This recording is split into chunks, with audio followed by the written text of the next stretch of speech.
Yesterday, we stood up a unified command consisting of expertise Send it out. from the United It's States going. Coast Guard, 2 minutes. the United States I Navy, see it. Canadian Armed Forces and Coast Guard, and the Titan's parent company, Ocean Gate. Oh, yes, there you are. So people were listening to were watching the Coast Guard conference on the search and rescue mission for the Titan, which we unfortunately believe lost now. Yep. Unified command brings that expertise and John, additional capability together. Double check your feed, because are you sure that's today's conference and not yesterday's? The reason I ask you is I'm watching a live feed right now, and it's got different sets of mics. We're out of order here. And there's nobody at the podium. It said it hadn't started, and it's now switched to something that said it streamed 4 days ago. What the hell is going on? Let me send you a link. I'll just quickly drop you one in Ring Central. So it's in the Ring Central chat coming through now. Our apologies. There you go. We're just changing the feed. Don't worry. So we are here. Yet. No, it hasn't. So we can do a bit of speculation and discussion, I guess, beforehand. Right. Let me kill that one. So, now we have the correct feed. Good evening, everybody, anybody that comes along.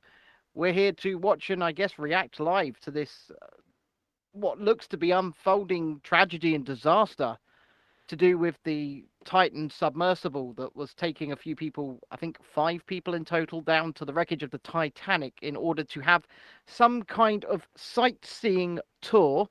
And it does look like it's going to be bad news. We've seen some preliminary reports coming through that they have found some pieces of the submarine, which would at that depth and that pressure, I would say, spell catastrophic disaster and instant ending of life, would be my opinion.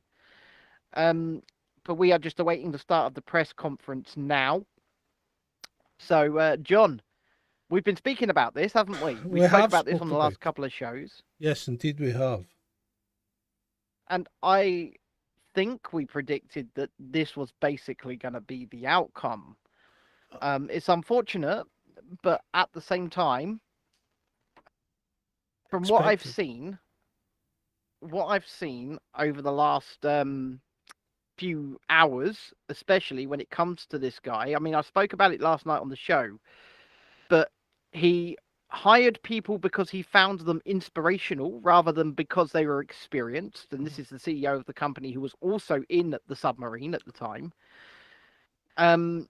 He actually fired an experienced submariner in 2018 because he started pointing out safety problems. So he just sacked him. He said he didn't want to hire experienced 50-year-old white guys over, diversity hires, I guess. And his submarine was janky at best, I would say.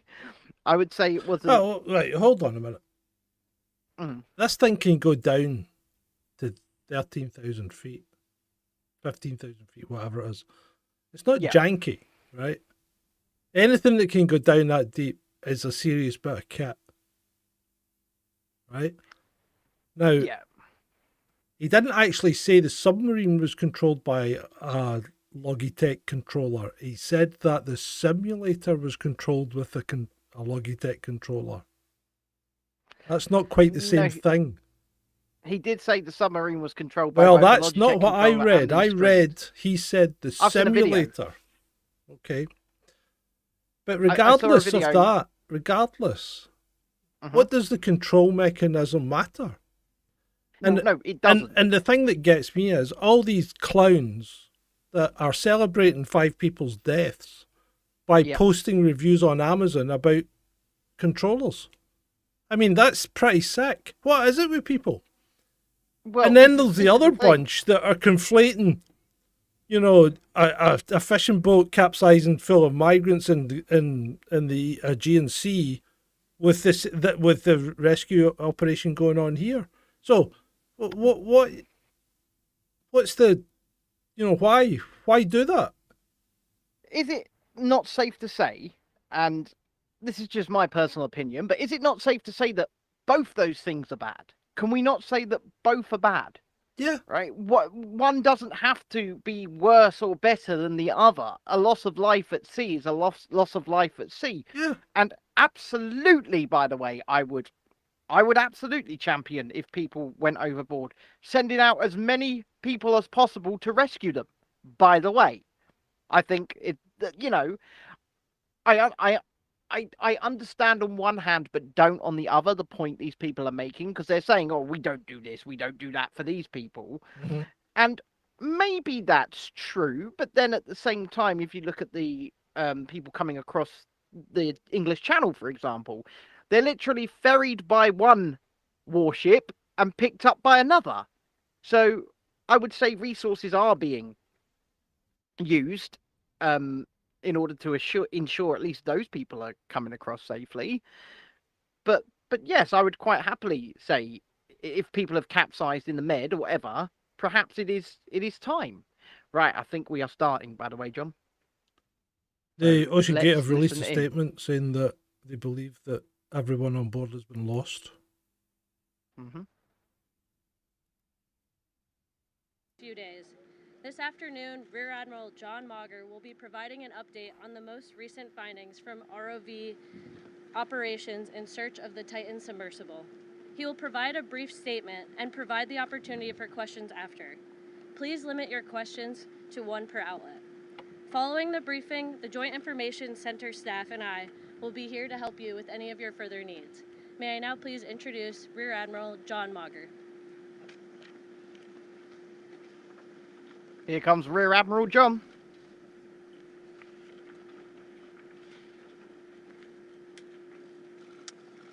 Did you ever see the movie Napoleon Dynamite? An ROV, or remote operated vehicle, from the vessel Horizon Arctic discovered the tail cone of the Titan submersible approximately 1,600 feet from the bow of the Titanic on the seafloor. The ROV subsequently found additional debris. In consultation with experts from within the Unified Command, the debris is consistent with the catastrophic loss of the pressure chamber. Upon this determination, we immediately notified the families. On behalf of the United States Coast Guard and the entire Unified Command, I offer my deepest condolences to the families.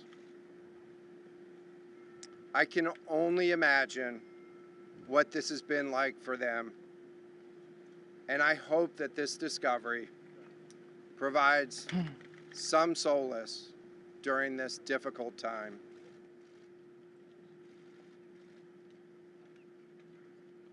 Well, I think that's actually quite important, because they've probably gone quickly rather than being trapped. And that their concerns are being addressed. The outpouring of support I think in this highly that complex kind of catastrophic Hold on, failure search hold on. operation Sorry, say again.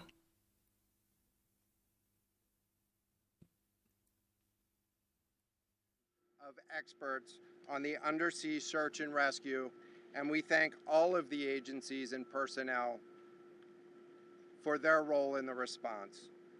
We're also incredibly grateful for the full spectrum of international assistance that's been provided. The ROVs will remain on scene and continue to gather information. Again, our most heartfelt condolences go out to the loved Cellini ones says no sound. That's of because the we're not crew. talking. Sorry? We'll now take questions. Right, what are you saying? I said Cellini said there was no sound, but Yeah, that was because I turned the we weren't- sound down because you were making a statement so as people could hear you. So what did you want to say? I said, yeah, you're absolutely right. But the one thing that would be the case with such a catastrophic failure would be instant death. Yeah. Working to develop the details. They wouldn't have seen it coming. For the No. timeline involved with this casualty. I mean, and, only the 1,600 feet response. from the And Titanic. so we'll provide that information. Whoa, stop shouting, people. One at a time. Little decorum. Oh, come on, it's the mainstream media. So this is an incredibly complex operating environment on the seafloor, over 2 miles beneath the surface. And so the remote operating vehicle has been searching, and it is highly capable. And we've been able to classify parts of the pressure chamber for the Titan submersible. Let me refer to one of my undersea experts here, Mr. Paul Hankin, to talk about the nature of some of the debris. Okay. Thank you, Admiral. So essentially, we found 5 different major pieces of debris that told us that it was the remains of the Titan. The initial thing we found was the nose cone, which was outside of the pressure hull. We then found a large debris field. Within that large debris field, we found the front end bell of the pressure hull. That was the first indication that Right. there was a catastrophic event. Shortly thereafter, we found a second smaller debris field. Within that debris field, we found the other end of the pressure hull, the aft end bell, which was basically comprised of the totality of that pressure vessel. We continue to map the debris field, and as the Admiral said, we will do the best we can to fully map out what's down there. Thanks, Paul. Yes, sir. Go ahead. It's a very difficult question to ask for the families, of course. What are the prospects of recovering the bodies of the missing? He asked about the prospects of recovering the related, and I'm bodies. restating the question from the standpoint of sometimes it's hard to hear the question here. What are the prospects for recovering crew members? And so this is a incredibly unforgiving environment down there on the seafloor. And Exactly. the debris is consistent with a catastrophic implosion of the vessel. And so we'll continue to work and continue to search the area down there, but I don't have an answer for prospects at this time. Admiral, it's Tom Costello at NBC News. Is there any suggestion? That's because of the pressure. Suggestion at all that the sub itself That's why you have to be in a pressurized container down there, because it is so... above the wreckage and then rain down nearby? So the question was, is there any question as to whether or not the sub collided with the Titanic or whether it imploded above and debris field created from that? So the location of the Titan submersible was in an area that was approximately 1,600 feet from the wreck of the Titanic. I have an expert here that is familiar with that area and can talk about the debris field and what the debris field indicates in terms of where the casualty may have occurred. Rear Admiral, really quickly, can you tell me when that No. will be called back? How dare you? How dare these people jump Thank in you, like that? Admiral. So the question I is, know. where does the wreck lie in relation to the Titanic? I didn't hear the Admiral's answer. I think 1,600 feet. Was that correct, Admiral? You got it. So that's off the bow Yep. of Titanic. It's in an area where there is not any debris of Titanic. It is a smooth bottom. There, to my knowledge and anything I've seen, there's no Titanic wreckage in that area. And again, 200 plus meters from the bow, and consistent with the location of last communication for an implosion in the water column. And the size of the debris field is consistent with that implosion in the water column. Thanks. What would cause the implosion? In terms of the timing here, you say that this was a catastrophic implosion So still above and spread out over the bottom is what he's trying to tell us, Yeah. I think. So they were on their way down to Titanic. So the question was about the timing of the catastrophic implosion. Right now, it is too early to tell with that. We know that as we've been prosecuting this search over the course of the last 72 Well, if they're saying hours, it was at the point of last communication, and then it was beyond, probably on the way that down. We've had sonar buoys in the water. Yeah, I've shut the sound off just now, but I think pretty much happened straight away by the sound of things. It sounds to me like, and these banging sounds have probably been secondaries that have been popping off, you know. What happens from here? What's the next phase? And so right now, again, our thoughts are with the families and making sure that they have an understanding as best as we can provide of what happened and begin to find some closure. yeah, and they should be the first to know. In terms of the large process, we're going to continue to investigate the site of the debris field. And then I know that there's also a lot of questions about how, why, and when did this happen. And so, those are questions. I'm not sure that there's much else to be learned from this because basically, No. I think we know that this was probably on the cards from day one. Yeah.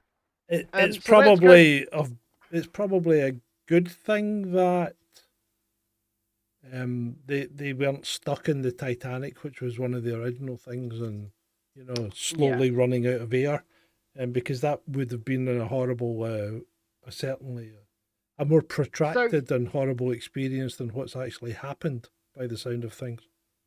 I agree. I want to go back to before the press conference started and we were talking, because whilst I've been watching this, the people watching us can't see this, but I've been watching the comments feed going alongside this bloody.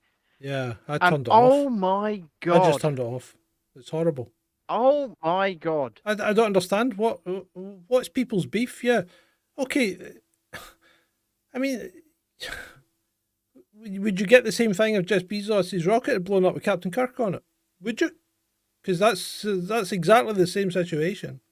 Well, actually, a large swathe of the internet bloody hate William Shatner, so probably. Well, I just find it quite obscene the way people carry on.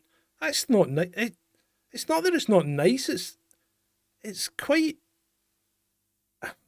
disturbing. That people. It is disturbing that people carry on like that and mock people that they don't know.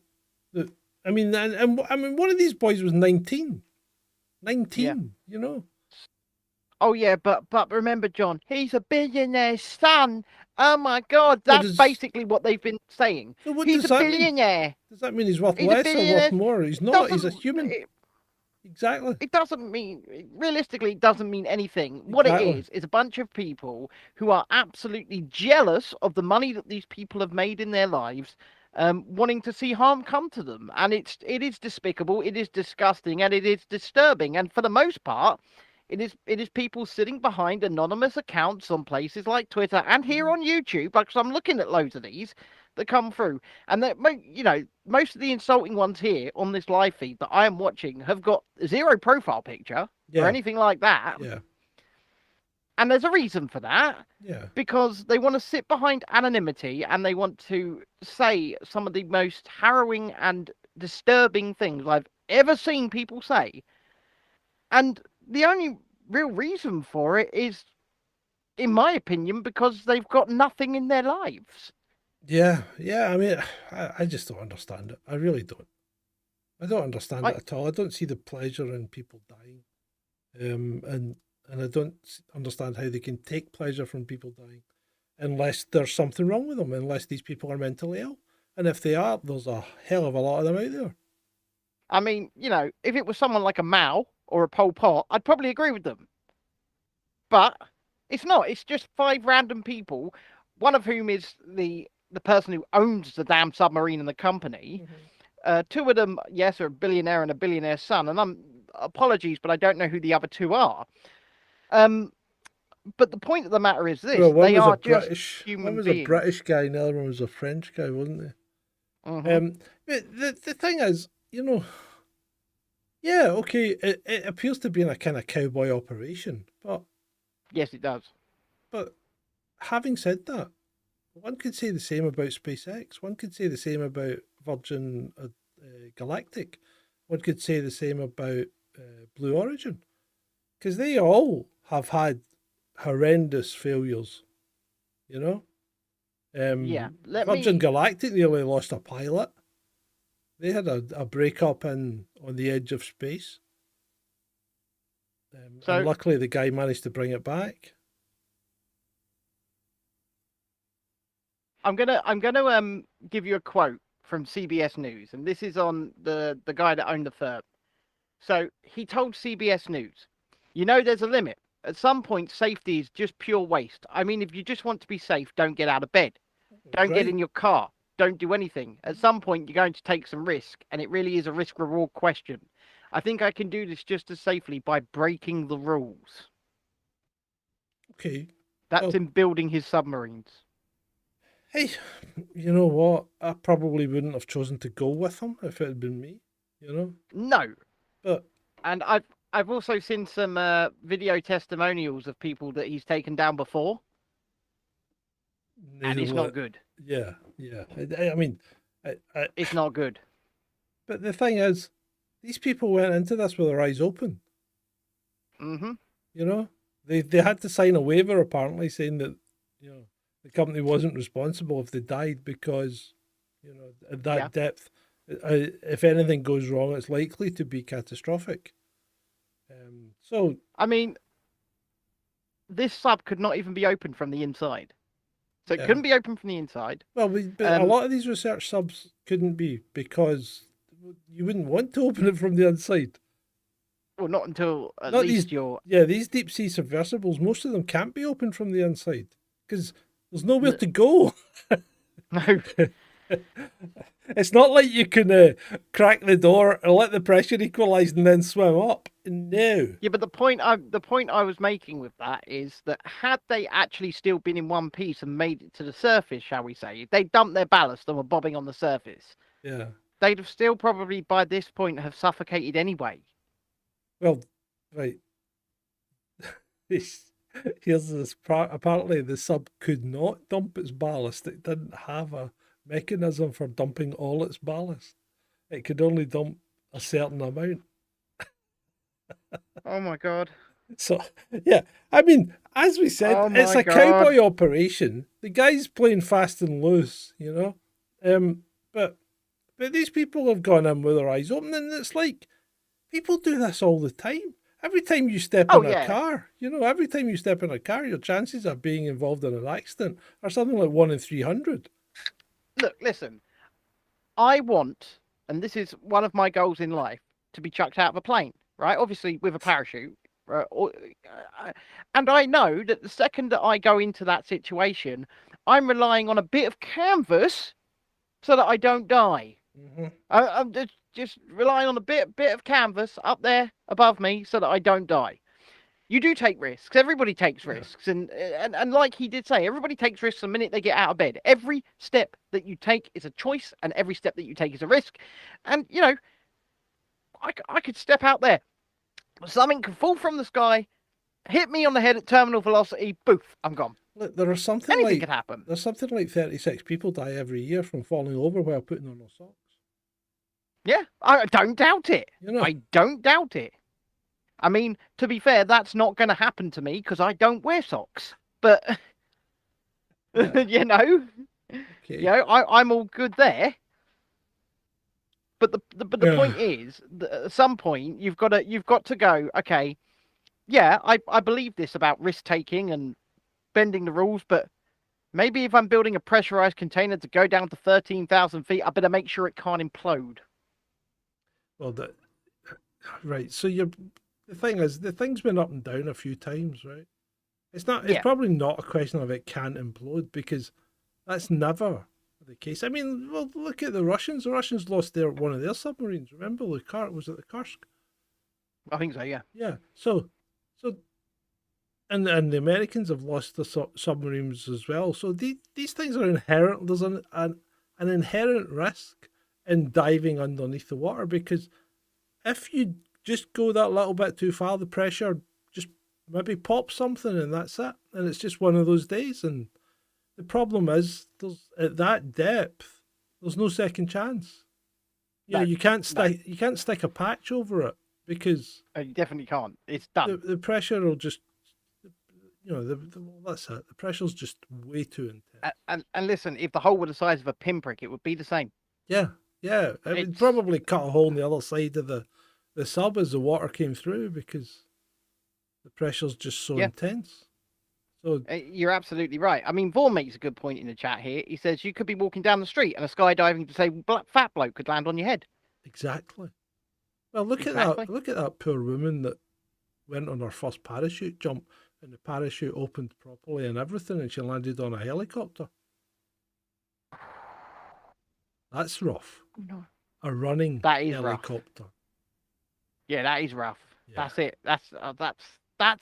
That's not even game over as quick as what these people would have experienced. And we have to take some solace in that once again, right? Because they would not have known a thing. It would have been done. Yeah, lights out.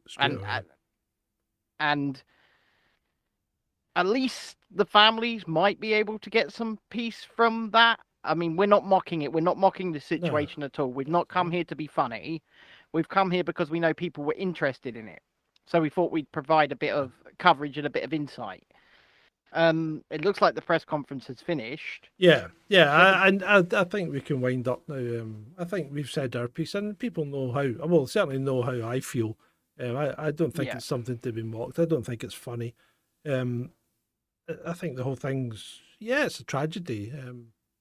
Any human death is a tragedy, but what I don't like is the way that people have jumped on this as if it's somehow less, or if it's less worthy to die like that than it is to die leaving a country that's not at war, and you risk your life to escape across a body of water on a perfectly reasonable ship that's just been overloaded.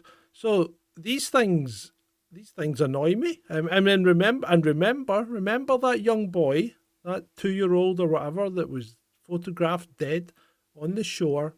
His parents chose to take a risk to leave a country that they'd been living in for 2 years, a safe country, to take a risk to enter further into Europe rather than stay where they were. And that's completely on them. But the point you're making is that neither one of these deaths is more or less worthy than the last. So, at the end of the day, a human life is a human life. It doesn't matter how that life has come to an end, be it at the bottom of the sea near the Titanic, or in the Mediterranean, or in a hospice from cancer. It doesn't matter. What matters is, right, people can celebrate this all they damn well like on Twitter. But there are families right now, of those people who are in bits, devastated. They're never going to see their husband, their father, their uncle, their son again. Yeah. And we've got to feel for those people. Yeah, absolutely. I mean, people put themselves in harm's way all the time. You know, some do it as part of the profession. Some do it as part of thrill seeking, as part of fun. Some do it as guilty. You know, some do it as part of tourism. Some do it as of trying to make a new life for themselves. But when they put themselves in harm's way, they have to accept that sometimes there are consequences. And I mean, I've always said, whilst I've been riding some of these really big rides, I've always said, if this is the end, at least I'll go smiling. Well, yeah, okay. Yeah. So anyway, I think that pretty much covers it. Yeah, it's unfortunate. I think we pretty much knew it was going to happen like that. What I didn't understand was the slow mobilisation of all the emergency services, because it seemed to take them a long time to come to the conclusion. Because even yesterday, you were hearing that that Curve 21, which is the U.S. Navy's deep sea rescue vehicle, our vessel wasn't even in the area. It was on standby or something. What did they know it had already? Well, they probably suspected that there was very little chance. Yeah, I assume so. Yeah. I assume so. And to answer your question, Harold, we haven't heard. Well, We haven't heard from our supposed guest, so no, we don't it doesn't know. look like that's happening. So, on that note, that was our insight, our thoughts, our coverage. Once again, on the subject, we're not professionals, but we do have opinions, and we know that it's been a human interest story that people have been really invested in. So we thought we'd come and talk about it, give our insights, and we hope that, well, I'm not going to say the word enjoyed, but we hope that you understand where we're coming from. Yeah. So, with that, good night.